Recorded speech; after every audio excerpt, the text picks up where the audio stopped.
बचपन में हम सभी ने एंग्री बर्ड का गेम तो जरूर खेला है। दोस्तों याद है आपको, एक टाइम पर इस गेम का इतना क्रेज था कि हम school bag, T shirt, book पर लगने वाली नेम चिट और यहां तक कि बेडशीट भी एंग्री बर्ड थीम वाली ही पसंद करते थे। मार्केट में एंग्री बर्ड के टॉयज भी मिलते थे जो काफी महंगे हुआ करते थे। इनकी मूवी भी आई थी जो काफी सुपर हिट रही थी। तो दोस्तों एक टाइम पर यह गेम इतना पॉपुलर था कि सिर्फ बच्चे ही नहीं बल्कि बड़े लोग भी एंग्री बर्ड खेलना बहुत ज्यादा पसंद करते थे। और अगर आप भी एंग्री बर्ड के गेम खेलते थे तो आपको हर बर्ड का कलर और उसका निकनेम तो जरूर पता होगा। जैसे बिग रेड बर्ड को टेरेंस, बॉम्ब बर्ड को बॉम्ब, पिंक बर्ड को स्टेला, ऑरेंज बर्ड को बबल्स और येलो बर्ड को चक कहते थे। और इन सभी की पावर्स भी अलग अलग हुआ करती थी। एंग्री बर्ड्स ने एक टाइम पे सफलता की उन ऊंचाइयों को छुआ था जिनको छूने का सपना हर गेम बनाने वाला देखता है। लेकिन फिर अचानक से सुनने को मिला एंग्री बर्ड गेम को बनाने वाली कंपनी बैंकरप्ट हो सकती है। iOS और प्ले स्टोर से इसके क्लासिक वर्जन को रिमूव कर दिया गया और फिर इसकी पॉपुलैरिटी में वो गिरावट आई कि आज तक ये संभल नहीं पाई है। अब दोस्तों सवाल ये उठता है कि कैसे हुआ ये सब कुछ? आसमान छूते एंग्री बर्ड अचानक से जमीन पर कैसे आ गिरे?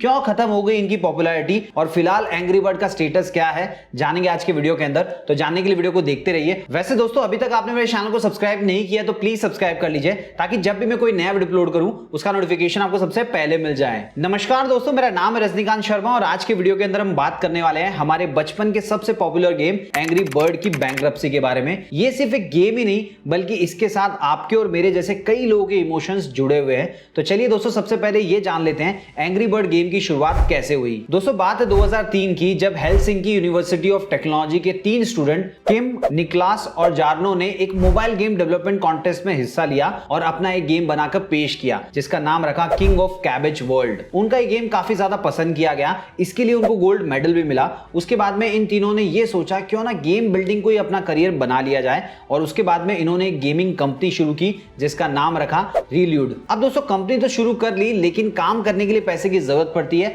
और पैसे मिले इनको एक एंजल इन्वेस्टर से। उसके बाद में इन्होंने अपनी कंपनी का नाम चेंज कर दिया और नया नाम रखा रोवियो, जिसका मतलब होता है बोनफायर। ये कहीं ना कहीं इस कंपनी की यूनिक क्रिएटिविटी को इंडिकेट करता है। दोस्तों उस वक्त स्मार्टफोन नहीं हुआ करते थे, मोस्टली लोग नोकिया, सैमसंग या किसी और कंपनी का फीचर फोन यूज किया करते थे और फीचर फोन में गेम खेलना कितना पेनफुल टास्क हुआ करता था ये तो आप खुद जानते होंगे। इसीलिए लोग उस वक्त गेम में उतना ज्यादा इंटरेस्ट नहीं दिखाया करते थे। कंपनी शुरू हो गई और उसके बाद में कंपनी ने एक गेम बनाया, उसके बाद में दूसरा गेम बनाया, फिर तीसरा बनाया। ऐसे करते करते टोटल 51 गेम डिजाइन किए लेकिन उनमें से एक भी सक्सेसफुल नहीं हो पाया और 2009 आते आते कंपनी की फाइनेंशियल सिचुएशन इतनी खराब हो गई कि कंपनी बंद होने की कगार पर आ गई थी। लेकिन दोस्तों वो कहते हैं ना, जब हम हार मानने वाले ही होते हैं और अपनी पूरी एनर्जी लगाकर आखिरी ट्राई करते हैं तो सफलता हमें जरूर मिलती है। और कुछ ऐसा ही इनके साथ भी हुआ। कंपनी ने अपना 52वां गेम डेवलप किया और उसका नाम रखा एंग्री बर्ड और इस गेम ने हिस्ट्री क्रिएट कर दी। दोस्तों आपको याद होगा इस गेम में जो बर्ड्स होते थे उनके पैर नहीं होते थे, उन्हें स्लैंग शॉट के थ्रू टारगेट पर फेंकना होता था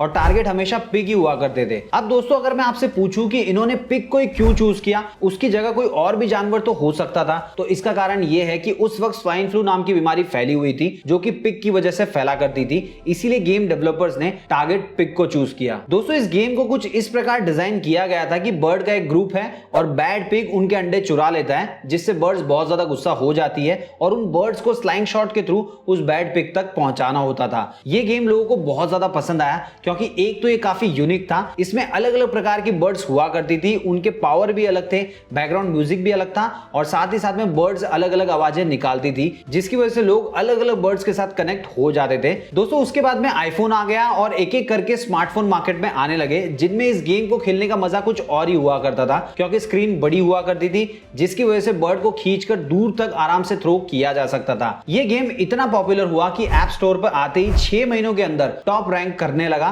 और कई महीनों तक टॉप पर बना रहा। इसकी पॉपुलैरिटी को देखते हुए कंपनी को बहुत सारे इन्वेस्टर्स अप्रोच करने लगे। उनमें से कंपनी ने एसएल पार्टनर्स और एटोमिको एंड फेलिसिस वेंचर से $42 मिलियन की फंडिंग ली थी। उसके बाद में कंपनी इस गेम को सिर्फ गेम तक ही सीमित नहीं रखना चाहती थी, इसीलिए उन्होंने एंग्री बर्ड को और भी कई सारे फील्ड्स में ले जाने की कोशिश की। 2011 में कंपनी का नाम बदलकर रोवियो एंटरटेनमेंट रख दिया गया जिसके बाद में कंपनी में एंग्री बर्ड पे फिल्म बनाई जाने लगी और दोस्तों फिल्म बनाने के लिए डेविड मेस को हायर किया गया जो कि एक अमेरिकन फिल्म प्रोड्यूसर है। इसके अलावा एंग्री बर्ड का एनीमे बनाने के लिए कंपनी ने Helsinki based animation company combo को एक्वायर किया और साथ ही साथ में गेम स्टूडियो को भी एक्वायर कर लिया। मतलब दोस्तों कंपनी एक के बाद एक अलग अलग फील्ड में उतरने की तैयारी कर रही थी, जैसे कि सिनेमा, कार्टून, थीम पार्क वगैरह वगैरह। 2012 में कंपनी ने एंग्री बर्ड की कई सारी सीरीज शुरू की जिसे कुछ महीनों में ही मिलियंस में डाउनलोड मिल गए। इसके अलावा रोवियो कंपनी ने एक American video game publisher company जिसका नाम था एक्टिविजन, इसके साथ डिस्ट्रीब्यूशन पार्टनरशिप की ताकि कंपनी एंग्री बर्ड का पहला ऐसा गेम लॉन्च कर सके जिसे कंसोल्स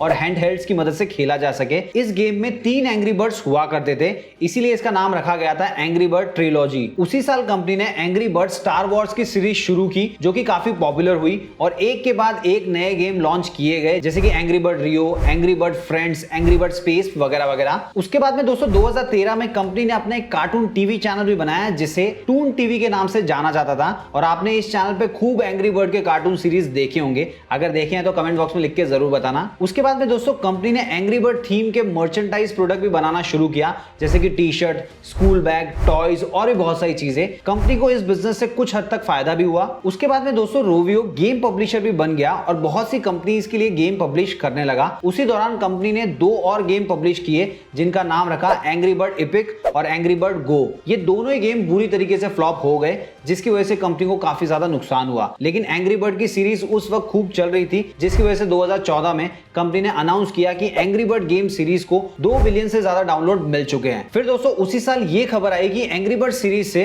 यूजर का डेटा अमेरिका के NSA मतलब नेशनल सिक्योरिटी एजेंसी को लीक किया जा रहा है। उसके बाद में एंग्री बर्ड गेम का बहुत ज्यादा विरोध किया गया और बहुत से एंटी NSA हैकर ने रोवियो की वेबसाइट को डिफेस्ट कर दिया जिसकी वजह से कंपनी को बहुत ज्यादा लॉस हुआ। उसके बाद में दोस्तों कंपनी ने एक्सपेरिमेंटल गेम बनाने के लिए अपना एक नया पब्लिशिंग ब्रांच शुरू किया जिसका नाम रखा रोवियो LVL11 जिसमें 2 गेम बनाए गए जिसका नाम था रीट्राई और सेल्फी स्लैम। साथ ही कंपनी खुद को as an entertainment company present कर रही थी लेकिन एक्चुअल मायनों में कंपनी को इससे कोई खास फायदा नहीं हो रहा था। यूजर लगातार कम होते जा रहे थे। उसके बाद भी कंपनी अलग अलग प्रकार के एक्सपेरिमेंट करती जा रही थी जो कि कंपनी के लिए सही साबित नहीं हुआ। प्रॉफिट 73% से गिर गया। इसके अलावा कंपनी के मर्चेंडाइज प्रोडक्ट की सेल भी 43% से गिर गई। उसके बाद कंपनी ने दिसंबर 2014 में एक डिसीजन लिया और वो था ले ऑफ का, मतलब एम्प्लॉयज को निकालने का। लगभग 110 एम्प्लॉयज को निकाला गया और साथ ही साथ में स्टूडियो टेम्पर को भी बंद करना पड़ा। उसके बाद में कंपनी में बहुत सारी चीजें बदली जैसे कंपनी के सीईओ को चेंज कर दिया गया।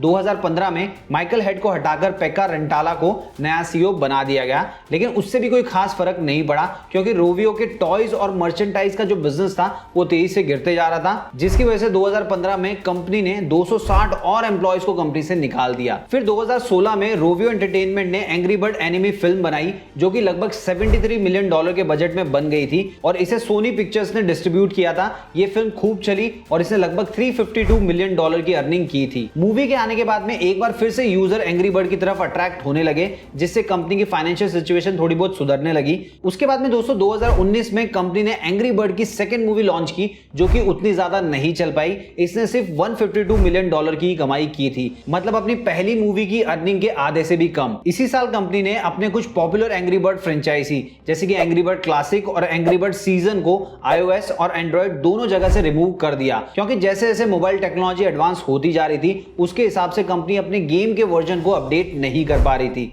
साथ ही कंपनी ने अपने एंग्री बर्ड फैंस के लिए एक लंबा सा लेटर भी लिखा और अपनी वेबसाइट पर डाल दिया जिसमें डिलीट किए गए गेम्स की सारी डिटेल्स और उनके रीजन दिए गए थे जैसा कि आप अपने स्क्रीन के ऊपर देख पा रहे होंगे। 2020 तक ये गेम्स iOS और एंड्रॉइड पे दिखाई नहीं दे रहे थे लेकिन 2021 में रोवियो ने एंग्री बर्ड गेम को iOS पर फिर से एक बार लॉन्च किया। उसके बाद में कंपनी ने एंड्रॉइड और iOS दोनों के लिए गेम्स बनाए लेकिन तब तक यूजर का कनेक्शन एंग्री बर्ड फ्रेंचाइजी के साथ टूट चुका था। दोस्तों आज भी एंग्री बर्ड्स के सभी गेम्स के ऊपर आपको करोड़ों में डाउनलोड देखने को मिलेंगे लेकिन अब वो पॉपुलैरिटी नहीं रही जो 2010 से लेकर 2015 के टाइम पे हुआ करती थी। अब दोस्तों ये तो कुछ रीजंस थे, इसके अलावा भी कुछ रीजंस थे जिनकी वजह से एंग्री बर्ड्स अर्थ से फर्श पे आ गिरी। चलिए उनके बारे में बात कर लेते हैं। सबसे पहला लॉ ऑफ मार्जिनल यूटिलिटी। दोस्तों आपने इकोनॉमिक्स में लॉ ऑफ मार्जिनल यूटिलिटी के बारे में तो जरूर पढ़ा होगा जिससे ये पता चलता है कि किसी भी चीज को हम जितनी ज्यादा बार कंज्यूम करते हैं उतना ही एक्साइटमेंट का लेवल कम होता चला जाता है और फिर एक टाइम ऐसा आता है कि हमें उस चीज को कंज्यूम करके कोई एक्साइटमेंट होता ही नहीं है। जैसे अगर हम कोई गेम खेलते हैं तो शुरुआत में उस गेम के फीचर्स और ग्राफिक्स हमें बहुत ज्यादा एक्साइटिंग लगते हैं लेकिन जैसे जैसे हम उस गेम को बार बार खेलते जाते हैं वैसे वैसे एक्साइटमेंट खत्म होता जाता है